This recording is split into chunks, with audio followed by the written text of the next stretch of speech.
Good morning, everyone. Welcome to Good Morning Talk. In this session, we're going to discuss thoughts. And really, thoughts are just that, thoughts. When we want to do something specific in our life, let's say we get the idea that we want to clean the house. A lot of times what will happen is we'll get subconscious thoughts in our mind saying, no, you don't. Or you got this and this and this and this and this to do. And so now we have to go through those subconscious thoughts and either adjust those to do what it is that we want, or we get caught up in the subconscious thoughts like a wave, and we get pulled out with the tide, and whatever it is that we consciously wanted to do, we're now not going to do because now we're stuck in the subconscious thoughts. When we want to think something specific or maintain something specific, so for example, a positive mental attitude, here's the problem most people have in creating that. As soon as you decide that you want to do that and you're thinking positive thoughts, well, most of us don't check in with our feelings. How are we feeling at that point in time? Do we have tightness in our belly area or our solar plexus? What about in our chest, heart area? Now, is there a particular pain located at a particular area in the body?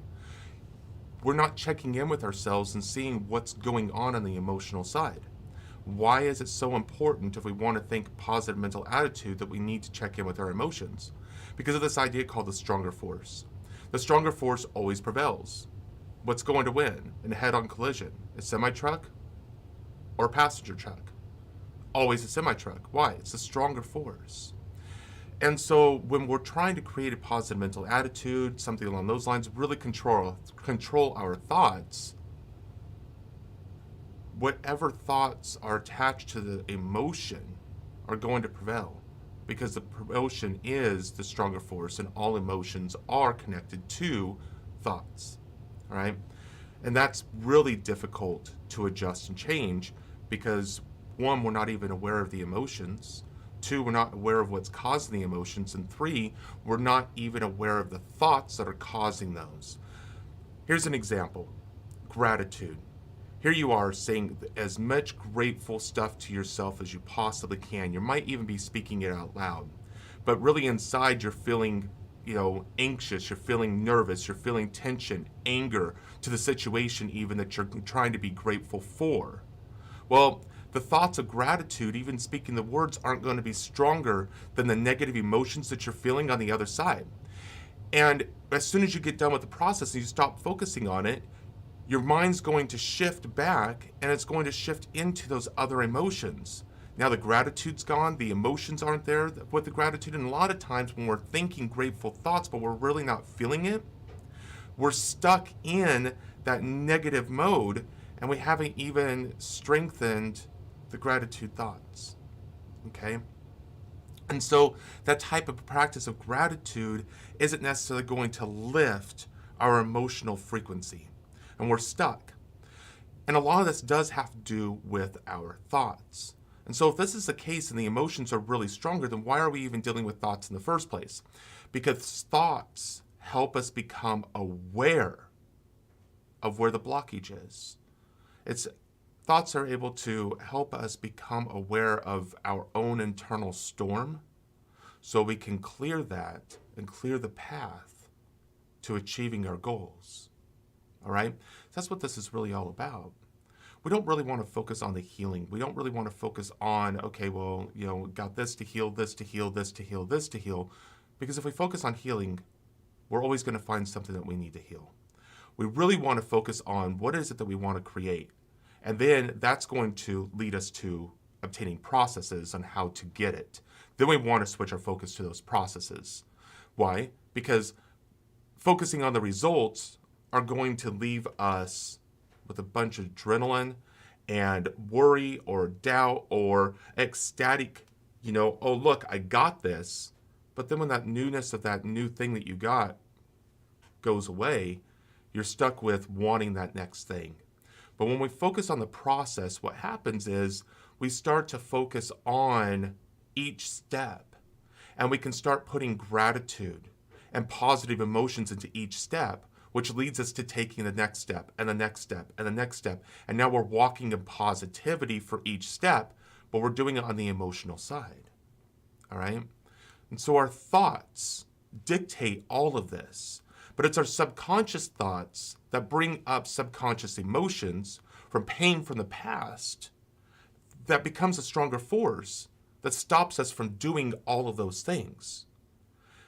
And so if we work on our thoughts to become aware of the emotions, to heal the emotions that are blocking us from taking the steps we want to be taking, now we're doing something. And so how do we do that? Thoughts are really they're very random. They're very difficult to focus on. So what we want to do is start clearing the thoughts. And we do that through meditation. We start to quiet the mind through meditation by focusing on breath, by focusing on a mantra, on something other than the thoughts that are coming in. And we start to see the thoughts as the tide coming in, going out. And we start to disassociate from the thoughts. See, the problem isn't the thoughts themselves. The problem is our attachment to the thoughts. See, we've become the thoughts. The human condition is really conditioned to be whatever thoughts are going on in your mind right now. And if your thoughts are constantly changing like the tide, you're constantly changing with that as well. And this is where moods come in, attitudes come in, and other things prevail in our life. And consciously we're checked out. So if we really want to live another life or create a new reality for ourselves and shift into that and be aligned to it and authentic to that desired creation, we've got to disassociate ourselves or unattach ourselves to the thoughts. Partial to do that is going in and doing the meditation. When we quiet the thoughts, we start to become more aware of what's blocking us from taking the actions we want to take. One of the best parts about having a top-down approach is when there's an issue at one place, we can move up to the next. And what does that look like? When we have an issue with our thoughts, we can move up into beliefs. What must we believe in order to have these thoughts? That helps us understand more of our limiting beliefs. What we don't know, we can't change.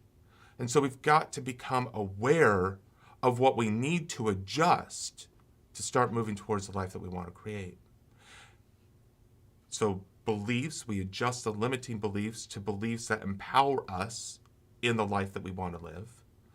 And then thoughts, when we get to the level of thoughts, now we turn around and become aware of the thoughts that are driving those beliefs, the limiting beliefs, and we can go back and we can become more aware and we can adjust more of that belief through the belief changing process, where the thoughts are no longer there because the belief change will disconnect those thoughts and we strengthen new thoughts towards the new belief. That's how this works. I'm going to get back into this a little bit this evening because I feel like I threw a lot of information at you there. And I really want to make sure that we understand this whole process of how the beliefs, thoughts, and emotions are interconnected, all right? And when we adjust our thoughts, we're going to have a better chance of adjusting our beliefs. When we adjust our beliefs, we're going to be able to adjust our thoughts. And so this interconnection, as we're going through this process, we recognize limiting beliefs. We adjust them. We now go down into thoughts. We've got to adjust our thoughts. Well, as we're going through and adjusting our thoughts, those old thoughts are still going to come in, and now we want to readjust those back into the belief process as well. And so we work through that until we clear the path to the goals that we want to achieve. That's it. We don't have to heal our lives. We don't have to heal ourselves eternally. We just have to do enough to clear the clutter from the path so we can get through it. It's no different than having a tree down. You don't know a tree is blocking your path until you get there. Then you've got to remove the tree so you can get through your path. Think about a snowmobile. Same thing. You got a path, something's in your way, you either got to go around it or clear it. If you can't go around it, you got to clear it. It's the same thing. We can't go around these obstacles in our life to achieve our goals, because then we have to adjust our goals. So we clear the path. And what's blocking us most of the time? Beliefs and thoughts, because they're so attached to the emotions. The emotions pave the way so we can identify them, and then once we identify the issues and they're known, now we can deal with them, because we can't change the unknown. That's it. That's thoughts. And the primary way to start adjusting thoughts is start meditating. Meditation quiets the mind, where we can now become aware of the thoughts that are attached to beliefs that are limiting us and our ability to take action towards our goals by placing obstacles in the path, blocking us from achieving them. There we go. Any questions, please, Tony@thethresholdofcreation.com. Drop me an email down in the comments below of this video. Put your comments in, your questions. Let me know what I can do to help you understand this material a little bit more. We're dealing with a framework. A framework is actually really attached to the human condition, and we all suffer the human condition. However, your own individual suffering is going to take individual processes. And so in that knowledge and understanding, in order to work with you individually, we need to find processes that work for you with your unique experience of the human condition, because everybody's experience with the human condition is different. All right? I hope that helps. Look forward to talking to everybody this evening. We're going to go back through to thoughts a little bit more, and then tomorrow start working on our words, or the words that we speak and why they are important. Thank you, everyone. Hope you have an amazing day. Enjoy, and we'll see you this evening.